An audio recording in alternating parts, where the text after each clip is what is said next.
Ya, hoy día nos corresponde analizar el dominio. Ese es el tema para el día de hoy. Vamos a hablar de el derecho real de dominio. Nosotros conversamos ya el día lunes pasado de lo que son los derechos reales, vimos las características de los derechos reales, en fin, y hoy nos corresponde entrar a uno de estos derechos reales, que es indudablemente el más importante de todos, el que más uno tiene que manejar también, que es el dominio. Está tratado por el código, no tiene un tratamiento muy extenso. Si ustedes tienen el código a mano, pueden buscarlo, está desde el artículo 582 en adelante, y observarán que se le destinan muy poquitos artículos al dominio como tema. Obviamente, luego del dominio vienen lo que son los modos de adquirir el dominio, que eso nosotros lo vamos a ver aparte. Y de hecho, los modos de adquirir son como el gran tema aquí, porque el dominio propiamente tal es un tema relativamente breve y que lo vamos a ver hoy día, por lo menos en sus aspectos más importantes. Y dentro de aquello, vamos a partir naturalmente con el concepto. Vamos a partir definiendo el dominio. Para lo cual, vamos a remitirnos a la definición que da el código. El código define lo que es el dominio y lo hace en el artículo 582. El artículo 582 define dominio. Define dominio este artículo llamándolo también propiedad. Dice el dominio que se llama también propiedad y ahí parte la definición. Tienen que aprendérsela. Dice, lo tengo en el PowerPoint, el dominio que se llama también propiedad es el derecho real en una cosa corporal, para gozar y disponer de ella arbitrariamente, no siendo contra la ley ni contra derecho ajeno. No siendo contra la ley ni contra derecho ajeno. O sea, es una definición bastante simple, bastante directa. Dice, el dominio que se llama también propiedad es el derecho real en una cosa corporal para gozar y disponer de ella arbitrariamente, no siendo contra la ley ni contra derecho ajeno. No obstante ser una buena definición, y es la definición que hay que dar en el examen, se le ha, no sé si criticado, pero sí se le han hecho algunas observaciones. Y no digo críticas tal vez porque no es como para llegar y decir, ¿sabes qué? El concepto es un mal concepto. Porque es un buen concepto, es un concepto adecuado. ¿Pudo haber sido mejor? Claro que pudo haber sido mejor. Y es por eso que le vamos a hacer ahora algunas observaciones. Ojo con esto, que esto también se pregunta en examen. Por ejemplo, lo pueden llamar críticas si quieren, no hay problema con eso. Lo que no quiero que crean es que por hacer estas críticas vamos a tener la necesidad de dar otro concepto, porque no es necesario. A veces uno da definiciones legales, por ejemplo la definición de ley, uno luego la critica y uno termina concluyendo que tenemos por ende la necesidad de dar otro concepto. Y en el caso de la ley uno tiene que dar otros conceptos, el de Planiol, el de Vittorio Pesio, en fin. Pero acá no hay necesidad de dar otro concepto. Eso no quiere decir que la definición sea perfecta tal como está. Y es por eso que ahora vienen estas críticas, observaciones, comentarios a la definición. Por ejemplo, letra A. Se cuestiona que la definición solamente se refiere a las cosas corporales. O sea, que diga que el dominio es un derecho real que se tendría solamente en cosas corporales. Cuando en realidad, sobre las cosas incorporales, es decir, sobre los derechos, también hay dominio. Yo tengo el dominio sobre mis derechos, soy dueño de mis derechos. Y eso la definición no lo logra traspasar bien. Es verdad que luego el código advierte que sobre las cosas incorporales hay también una especie de propiedad, o sea, hay un tipo de dominio sobre las cosas incorporales. Pero no había necesidad de separar esa idea. Ya la definición debió haber indicado que sobre las cosas corporales e incorporales puede haber dominio. Entonces acá no se critica el fondo de la definición, pero se critica la forma, que haya separado la idea como queriendo decir que hay dos tipos de dominio. Hay un dominio para las cosas corporales y luego para las cosas incorporales hay como una especie de dominio, lo cual suena incluso para algunos autores hasta peyorativo. Es como una degeneración del dominio. Mira, este es el dominio y esto otro es como una especie de dominio, cuando en realidad es el dominio, tanto para cosa corporal como para cosa incorporal. Letra B. Carolina, ¿quiere preguntar algo? Que la veo que desactivó el micrófono. No, no está. Si está, ya, voy a dejarla en mudo, ya, por si acaso. Ya, entonces, letra B le decía, la segunda observación. Que la definición, cuando señala las facultades del dominio, solamente señala dos. Se refiere a la facultad de goce y a la facultad de disposición. Dice, derecho sobre la cosa corporal para gozar y disponer de ella. Goce y disposición. Y omite la facultad de uso, siendo que la facultad de uso es una facultad importante en el dominio. Sabemos que el dominio concede tres facultades: uso, goce y disposición. Sin embargo, en la definición solamente se nos hace referencia al goce y a la disposición. La facultad de uso aparece omitida en la definición. Los autores que tratan de defender este concepto dicen que la facultad de uso estaría comprendida dentro de la facultad de goce, porque entienden que no se puede gozar de una cosa sin usarla. Por lo tanto, si está señalado el goce, al mismo tiempo debe entenderse también comprendido el uso. Pero en el fondo, las tres facultades del dominio son facultades independientes, y de hecho las vamos a estudiar en un momento más: el uso, el goce y la disposición. Y no tendrían por qué haberse subsumido dos dentro de una. Debió la definición haberse referido a las tres: el uso, el goce y la disposición. Otra observación a la definición, y que tiene que ver con la redacción, es que se ha cuestionado, esta es la letra C. Letra C, se ha cuestionado el uso de la palabra, entre comillas, arbitrariamente. Esa expresión, arbitrariamente, ha sido cuestionada. Porque los autores señalan que si a mí me dicen que tengo un derecho del cual yo puedo hacer uso arbitrario, que puedo arbitrariamente ejercer ese derecho, me están dando a entender, por lo tanto, que yo no tengo límites en el ejercicio de ese derecho. Sin embargo, vemos que la propia definición, luego de señalar que el dominio se ejerce arbitrariamente, de inmediato coloca límites.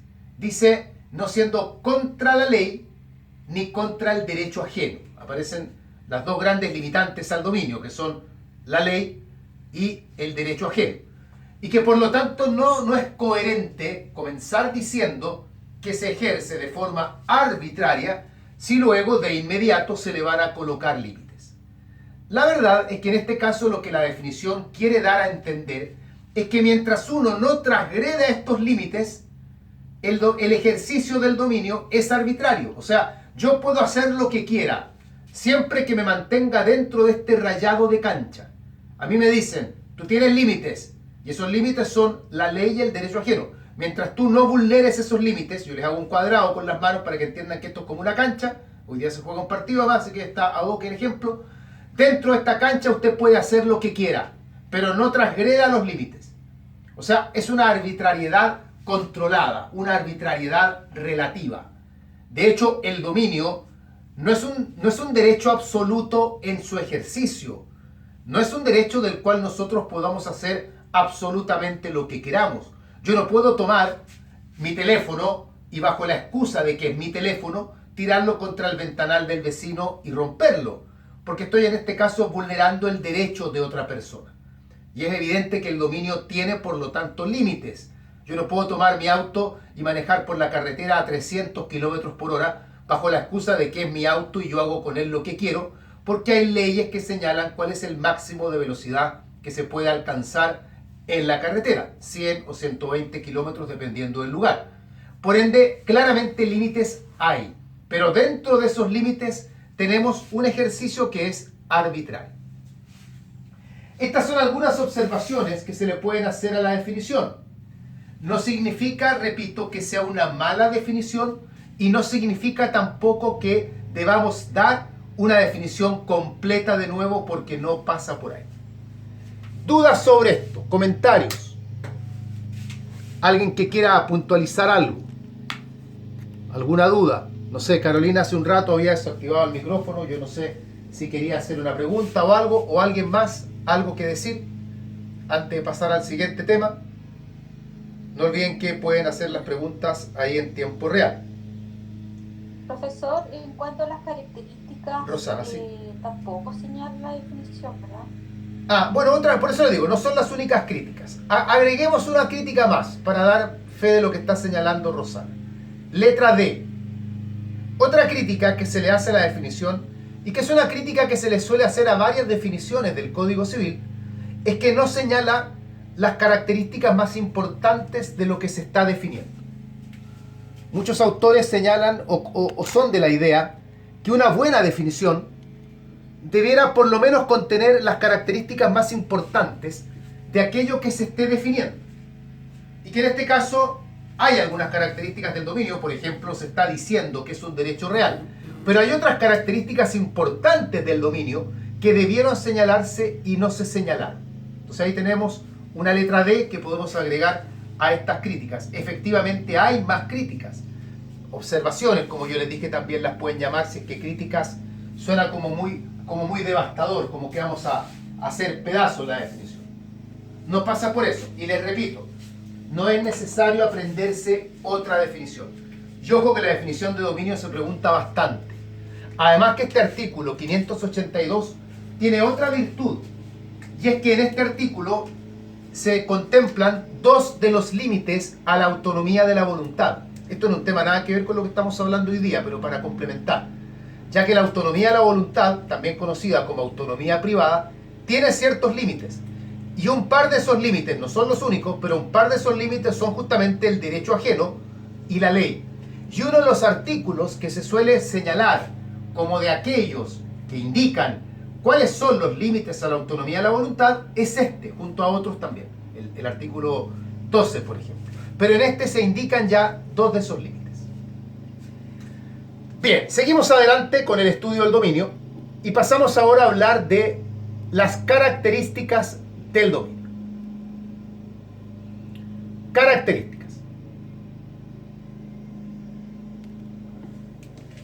Aquí vamos a ver justamente cuáles son estas características que estarían faltando en la definición y de acuerdo a ello también vamos a darnos cuenta cuáles sí están presentes en la definición.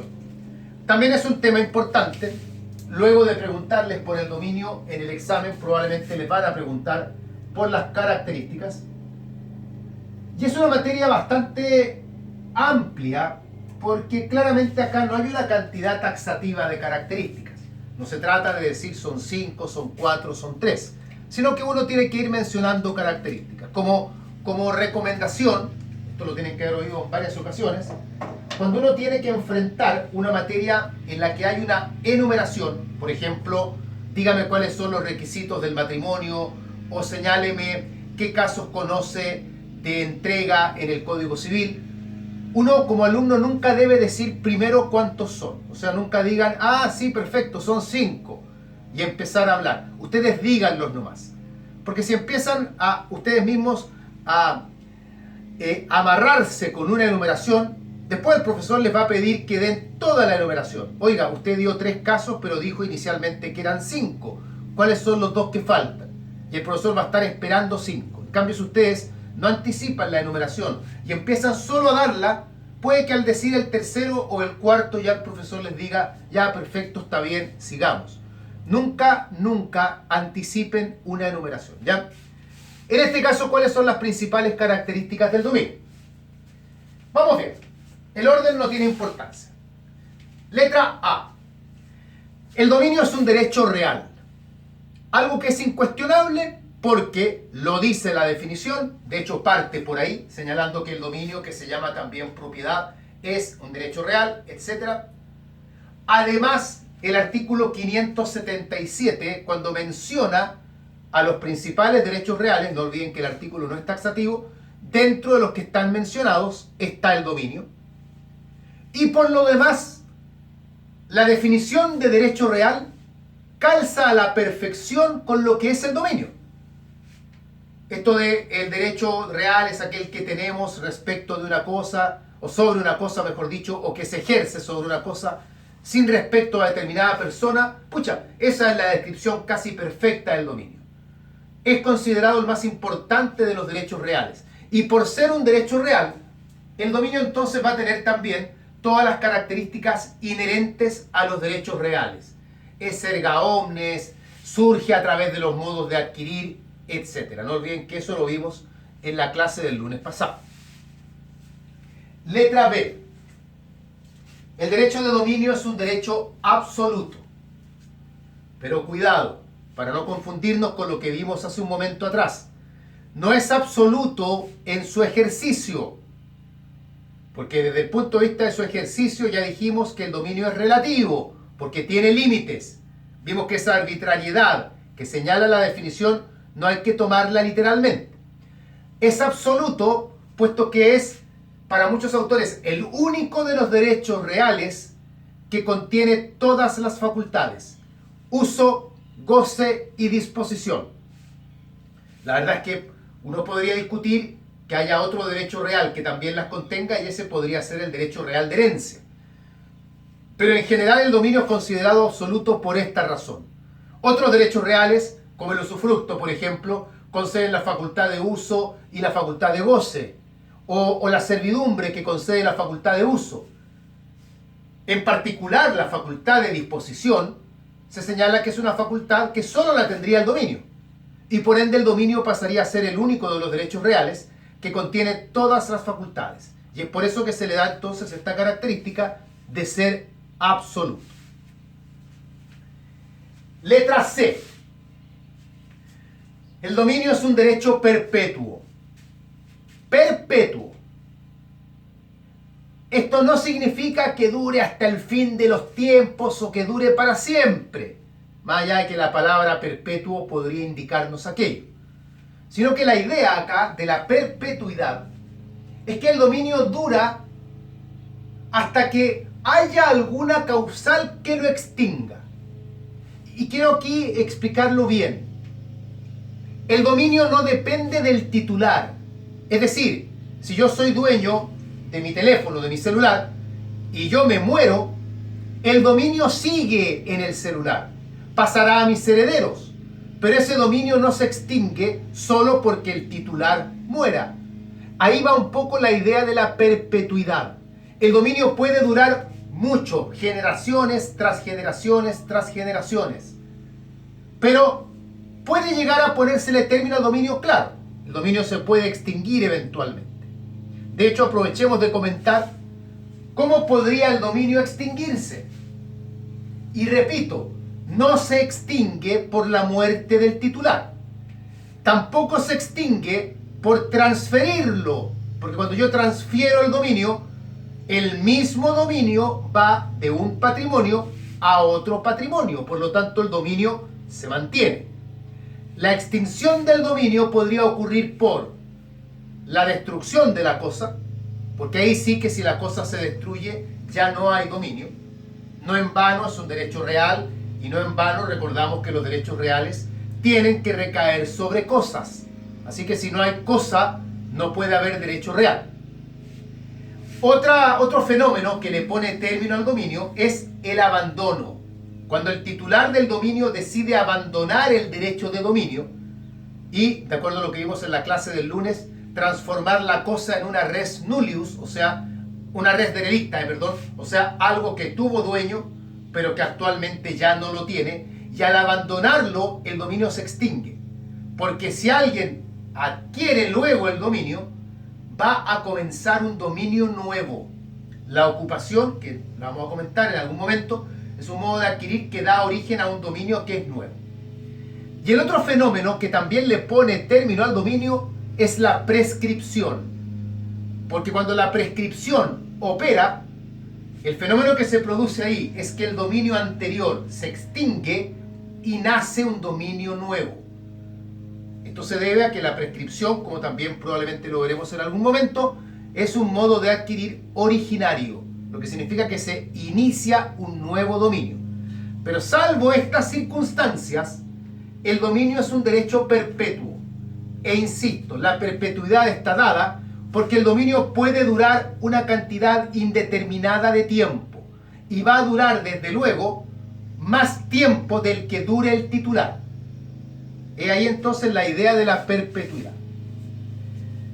A veces, letra D. Estamos viendo las características del dominio. Letra D. El dominio es único, exclusivo y excluyente. Son tres ideas, pero subsumidas en una sola. Único, exclusivo y excluyente. Marco bien la X para que entiendan bien la idea. ¿Qué significa esto? Que sobre una misma cosa solo puede haber un titular de dominio. Una cosa no puede tener más de un dueño. Y si respecto a una cosa Pedro es dueño y luego María adquiere el dominio, Pedro tiene que perder el dominio. No pueden coexistir dueños. Como les decía yo en clase cuando hacía clases en la universidad, en este sentido el dominio es como los pololeos, como el pololo o la polola. Único, exclusivo y excluyente. No puede tener más de un pololo o polola a la vez. La misma idea se mantiene acá.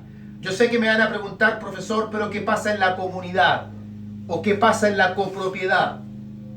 En el sistema chileno, cuando existe comunidad, lo que nosotros entendemos es que, por ejemplo, si Pedro, Juan y Diego son dueños de un auto, no significa que los tres sean al mismo tiempo dueños de todo el auto, sino que significa que hay una parte del auto, un tercio, por ejemplo. Un tercio es de Pedro, un tercio es de Juan, un tercio es de Diego.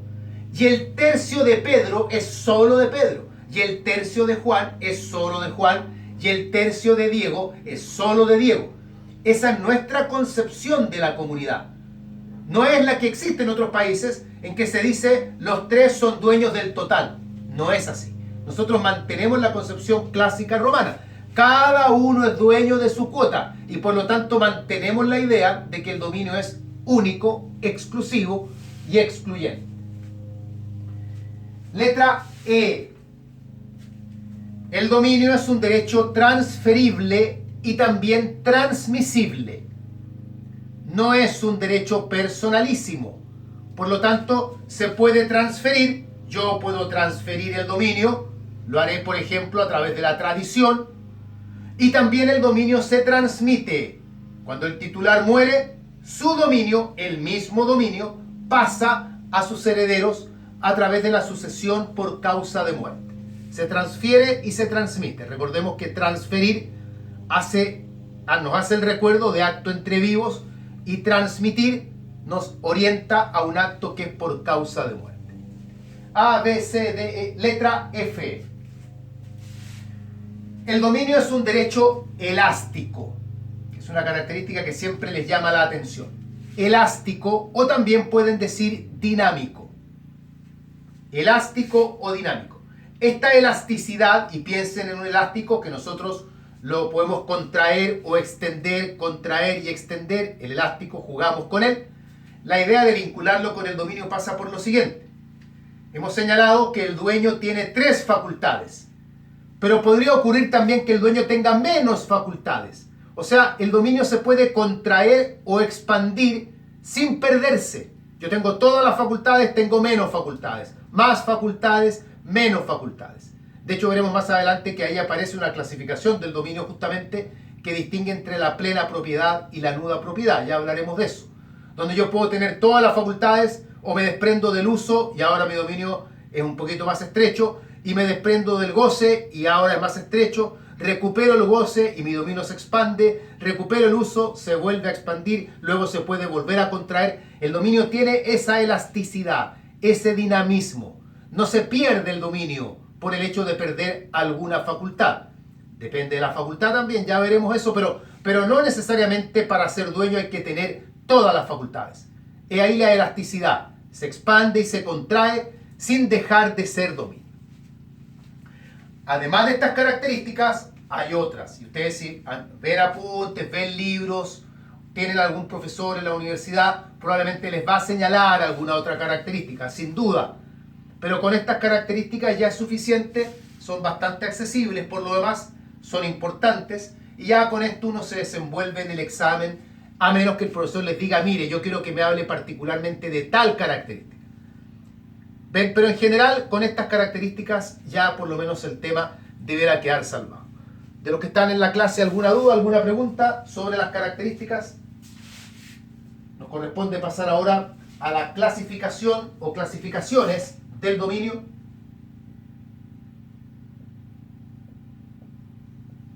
Vamos a ver algunas clasificaciones del dominio, pero respecto a las características, ¿está todo bien? Carolina, Claudia, Erika, Rodrigo, Roxana, ambas. ¿Dudas, preguntas? Todo bien. ¿Todo bien? Ya, gracias, Todo bien, Rosana. profesor. Súper, ya. Bien, seguimos entonces. Pasamos a la clasificación del dominio. Me despido de la gente que está por Instagram, que lo había conectado un ratito para que siguieran la clase. Nos vemos.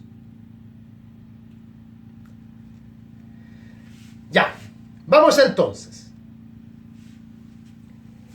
Hay diversas clasificaciones del dominio. No es la primera vez que clasificamos. De hecho, venimos de un par de clases que tenían que ver con clasificaciones de bienes en este caso.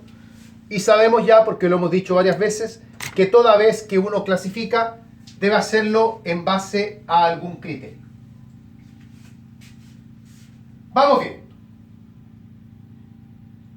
El orden de las clasificaciones no importa, así que no crean que hay que seguir acá un orden sacramental. Vamos bien. Número 1. En cuanto a las normas que lo regulan, en cuanto a las normas que lo regulan, en cuanto a las leyes que lo regulan, como prefieran decirlo, tenemos la propiedad, que no se olviden, propiedad es sinónimo de dominio, la propiedad civil y las propiedades especiales. Propiedad civil, propiedades especiales. La propiedad civil es aquella que se rige íntegramente por las reglas que entrega el Código Civil. Así tan sencillo.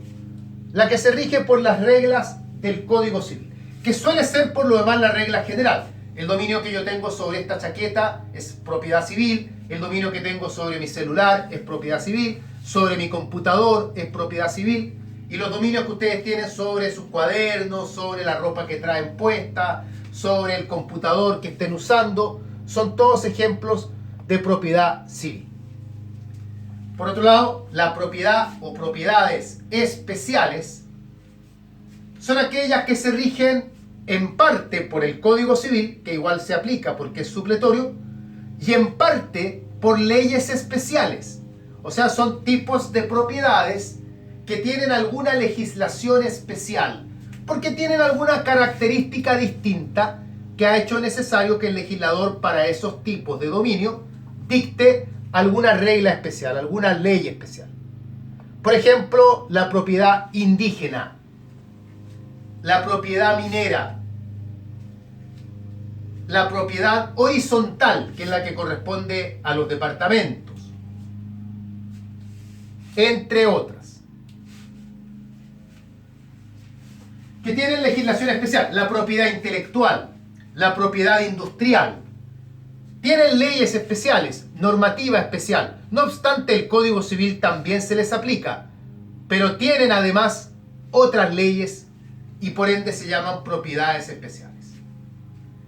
Segunda clasificación, cuidado con esta que es bien importante y usualmente la confunden, atendiendo a las facultades que concede. Atendiendo a las facultades que concede. Tenemos la plena propiedad y la nuda propiedad. Plena propiedad, nuda propiedad. La plena propiedad es aquella en que el dueño tiene todas las facultades. Tiene uso, goce y disposición. Yo, por ejemplo, vuelvo a colocar el ejemplo de esta chaqueta que tengo puesta. Yo tengo el uso, tengo el goce y tengo la disposición. O sea, yo respecto a esta chaqueta tengo la plena propiedad. La nuda propiedad, o también llamada propiedad desnuda, cuidado con esto. La nuda propiedad es aquella en que el dueño se ve privado de alguna de las facultades,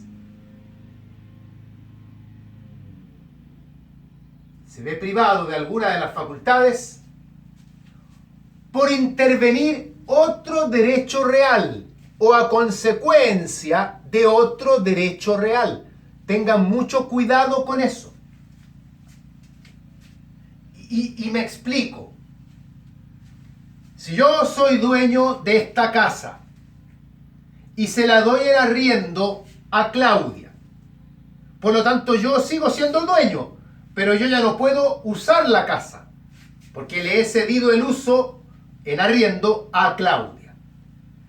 De acuerdo a lo que yo he explicado, yo soy dueño, no tengo la facultad de uso porque la tiene Claudia por el contrato de arriendo. ¿Yo soy pleno propietario o soy nudo propietario? ¿Qué piensan ustedes? ¿Soy pleno propietario o soy nudo propietario? Nudo propietario. ¿Por qué sería nudo propietario, Rosana? Porque no tendría todas las facultades. Porque no tendría la facultad de uso. Tendría el goce, tendría la disposición. Disposición. Ya, el uso no lo tendría. ¿Alguien tiene algún otro comentario? Aparte de Rosana. ¿Están de acuerdo con lo que Rosana dice? ¿Están en desacuerdo con lo que Rosana dice?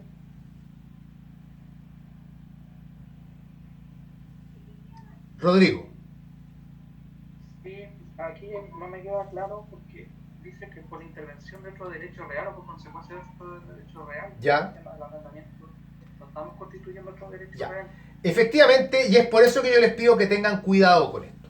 En el ejemplo que yo he propuesto, yo no soy nudo propietario, yo soy pleno propietario.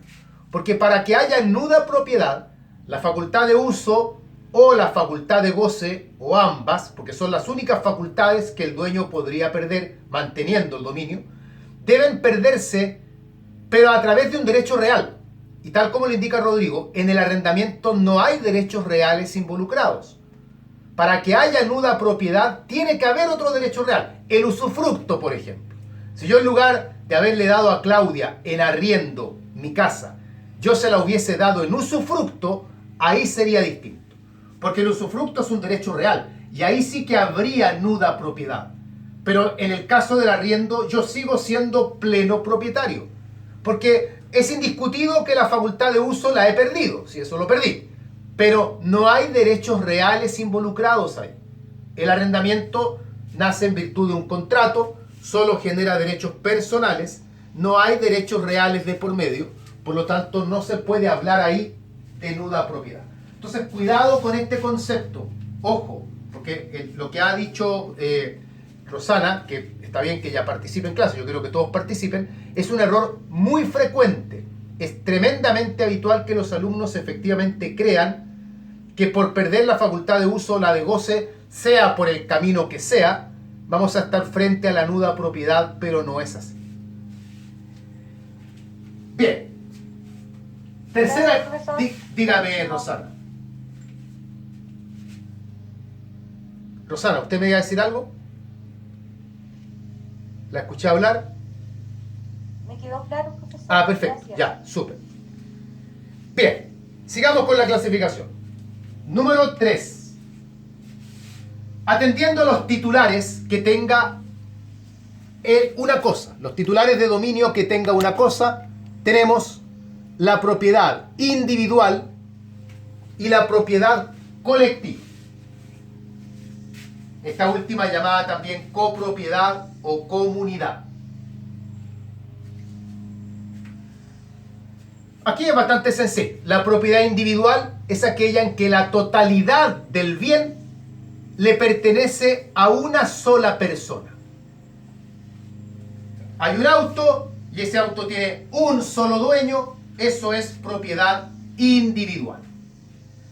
La propiedad colectiva o copropiedad o comunidad se presenta cuando sobre un mismo bien hay varios dueños que se dividen el bien en cuotas. No olviden que nosotros no concebimos la idea de que pueda haber varios dueños al mismo tiempo sobre un mismo bien, pero sí que el bien se divida en cuotas y que cada cuota tenga un dueño distinto. Ahí hablamos entonces de copropiedad. Esta es una clasificación que no requiere realmente, creo yo, mayor análisis. Y la cuarta clasificación que yo coloqué ahí, atendiendo a su duración, está la propiedad absoluta y la propiedad fiduciaria. Propiedad absoluta y propiedad fiduciaria. ¿Qué es esto? La propiedad fiduciaria, voy a partir por esa última. Propiedad fiduciaria es aquella en que el dueño está expuesto a perder el dominio a favor de otra persona. El dueño está expuesto a perder el dominio a favor de otra persona en caso de cumplirse una condición. En caso de cumplirse una condición.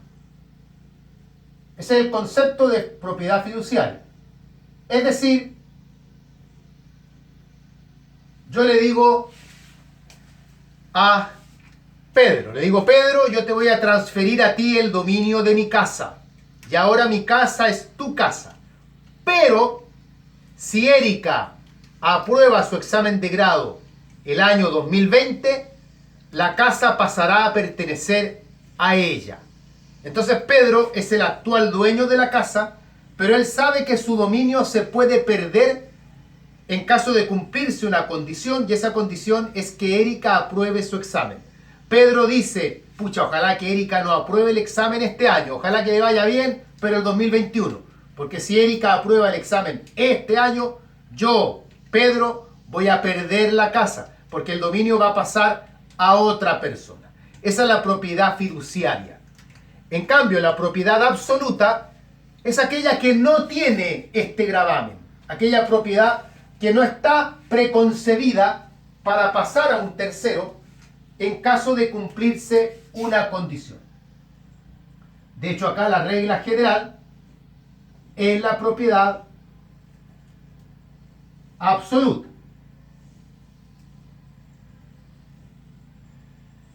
¿Dudas en cuanto a esto? ¿Preguntas? ¿Comentarios? Todo bien, profesor. Ya. Bien. Queda poquito el 2020, así que Erika va a tener que apurarse en dar su examen de grado. Sigamos. Pasamos como último tema de la materia del día de hoy a las facultades del dominio. Facultades o atributos del dominio. Un tema típico que usted ya lo debe manejar medianamente, por lo menos en la parte nominal. Tomamos acá la concepción romana, de acuerdo a la cual entendemos que el dominio es un derecho real que concede tres facultades: el uso, el goce y la disposición. Uso, goce y disposición. Vamos a verlas por separado.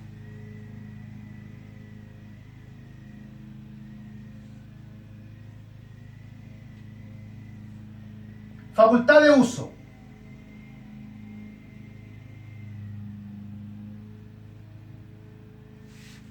La facultad de uso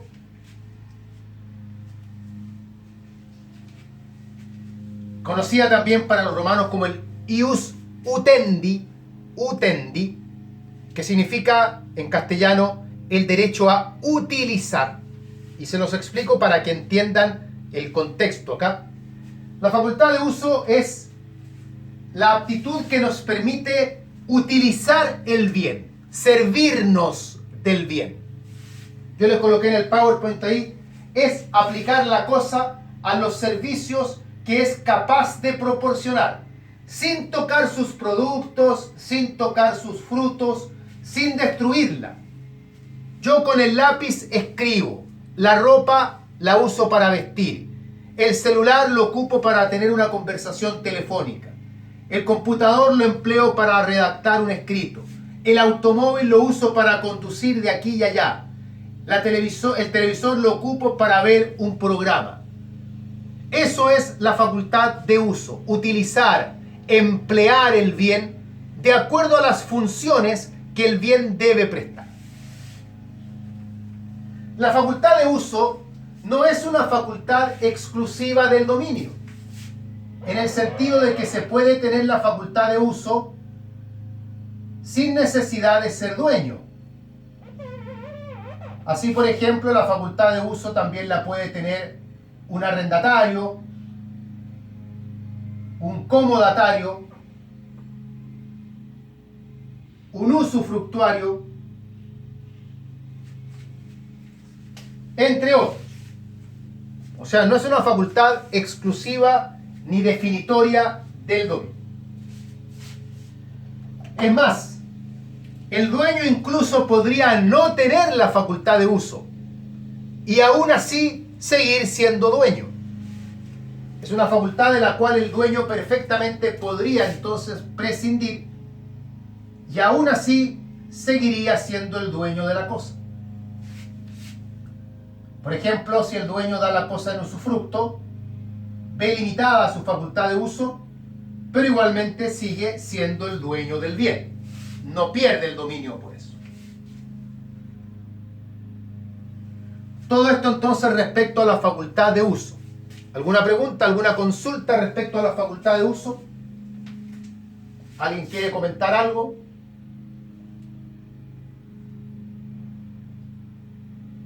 ¿Algo que no les haya quedado claro de la facultad de uso? ¿No? Ya, sigamos. Facultad de goce. Facultad de goce. Llamada también, por los romanos, el ius fruendi. Ius fruendi. Que significa el derecho a los frutos. La facultad de goce es la aptitud que tiene una persona para aprovechar los frutos de una cosa. Es la aptitud que nos permite percibir los frutos de una cosa. Aprovechar, percibir los frutos de una cosa.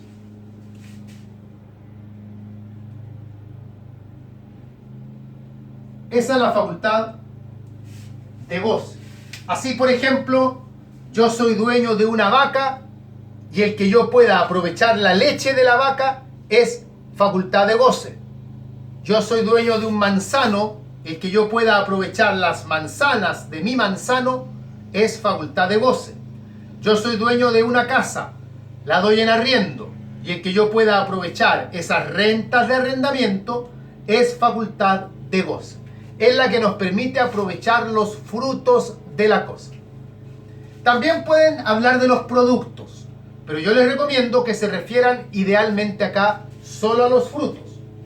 Y esto se debe a que, si bien es cierto, el código hace sinónimos frutos con productos en reiteradas disposiciones, la doctrina distingue los frutos de los productos.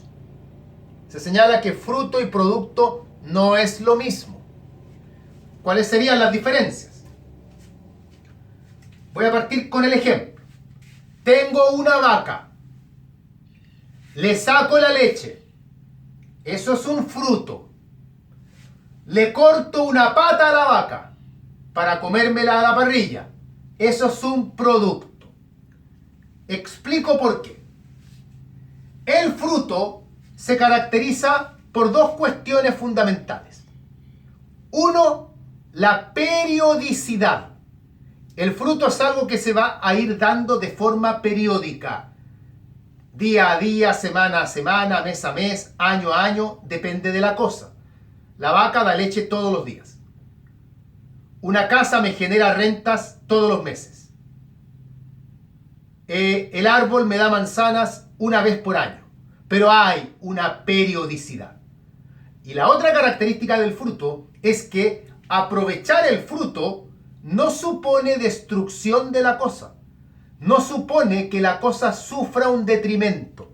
La vaca no sufre daño por dar la leche. El árbol no sufre daño por dar las manzanas. La casa no sufre daño por generar la renta de arrendamiento. El producto, en cambio, no tiene periodicidad. A la vaca no le va a salir otra pata. Y el producto, además, produce una destrucción en la cosa. Produce un daño en la cosa.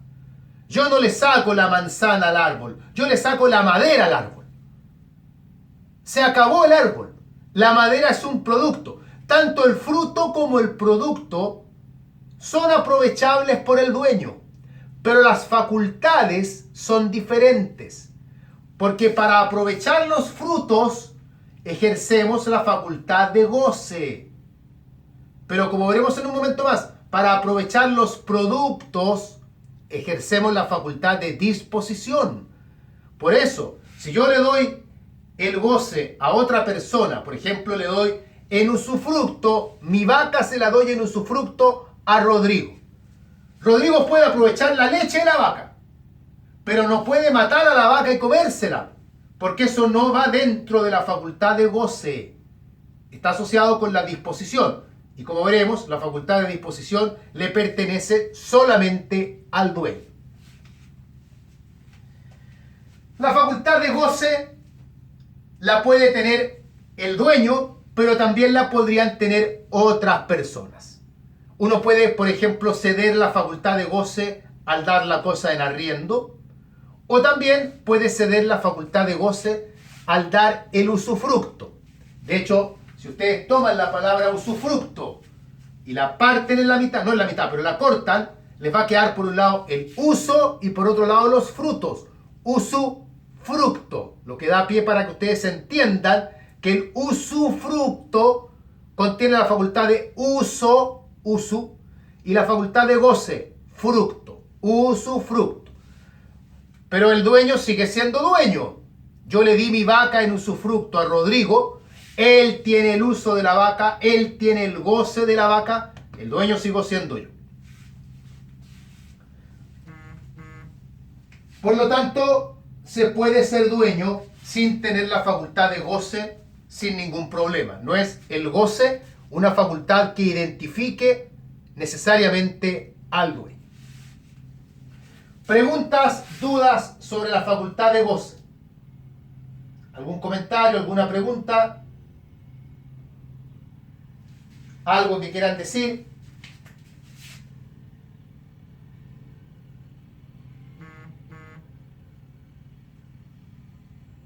Ya. Seguimos entonces. Facultad de disposición. La última y la más importante, además de las facultades del dominio. La facultad de disposición. Conocida de acuerdo al concepto romano como el jus ad utendi, o sea, el derecho que va más allá del uso. Utendi es usar, ad es un prefijo que significa más allá del uso. O sea, la facultad de disposición es la facultad que nos permite hacer mucho más que lo que nos permite la facultad de uso. De hecho, la facultad de disposición es una facultad que nos permite hasta cierto punto hacer con la cosa lo que nosotros queramos, habiendo límites, sabemos, la ley y el derecho ajeno. Es una facultad multipropósito, multidimensional, porque tiene varias aristas, varias manifestaciones. Por ejemplo, la facultad de disposición, nos permite destruir la cosa. Nos permite enajenarla. Nos permite constituir gravámenes. Nos permite consumir. Nos permite transformar. Y nos permite también abandonar.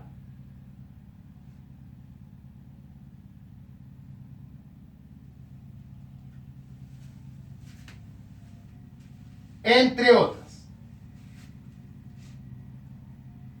O sea, es una facultad que tiene varias manifestaciones.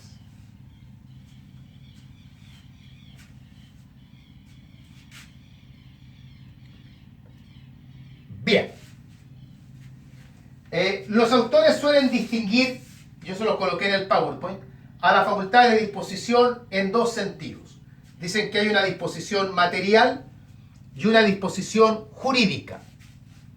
Y de acuerdo a ellos, en la disposición material estaría destruir, transformar y consumir.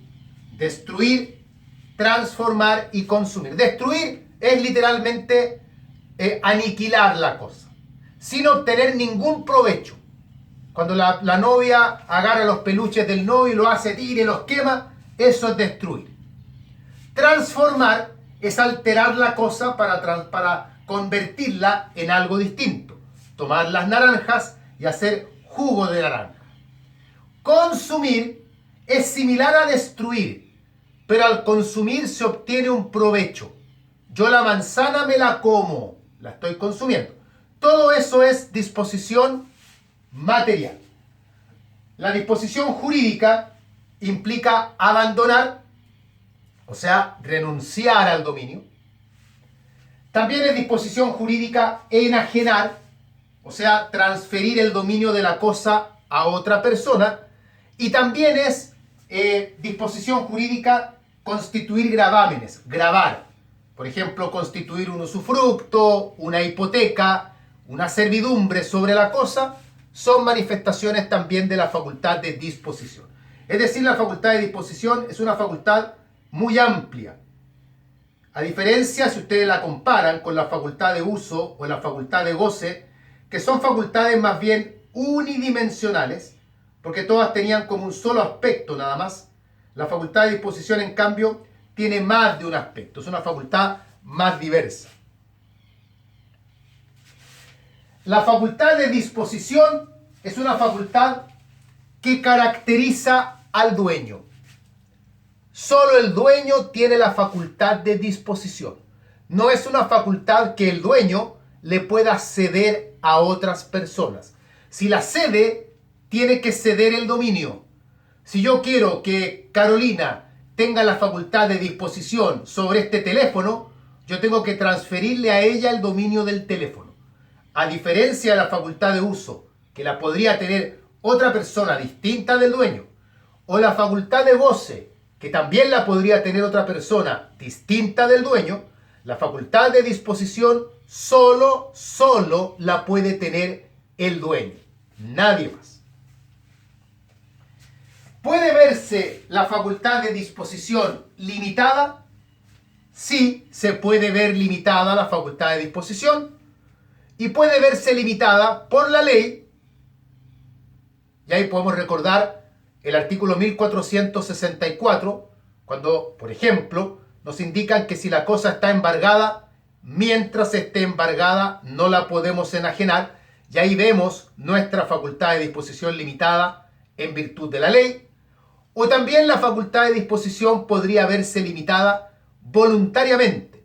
Por ejemplo, a través de una cláusula de no enajenar en un contrato o alguna otra cláusula a la que el dueño se someta y que le impida durante un tiempo exteriorizar algunas de estas facultades. Por ejemplo, te vendo mi auto pero no lo podrás destruir. Te vendo estas manzanas, pero durante un mes no te las puedes comer, por ejemplo. Y el dueño ahí, porque él lo ha querido así, se ve limitado en algún aspecto de la facultad de disposición. Pero el dueño no puede perder totalmente la facultad de disposición, porque si la pierde totalmente, eso sería señal de que el dueño estaría perdiendo también el dominio. Bien. ¿Dudas sobre la clase de hoy? Comentarios sobre lo que hemos visto el día de hoy.